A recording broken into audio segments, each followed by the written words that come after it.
வணக்கம். அயோத்தி கோயிலுக்கு வரும் பக்தர்கள் இரவு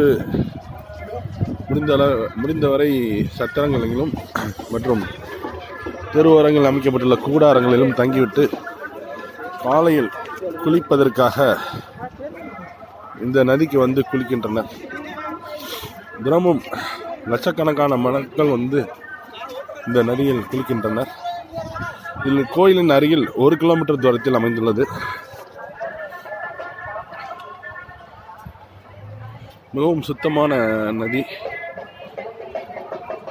அதிகாலை 4 மணிக்கு இல்லை 5 மணிக்கு டைரெக்டாக அயோத்தியா ரீச் ஆகிறவங்க அங்கே பாத்ரூம் இல்லை ஹோட்டல் புக் பண்ண முடியல அப்படின்னா இந்த நதியில் வந்து குளித்து விட்டு ஸ்ரீராமரை தரிசிக்கலாம். ஸ்ரீராமஜெயம், ஸ்ரீராமஜெயம், ஸ்ரீராமஜெயம்.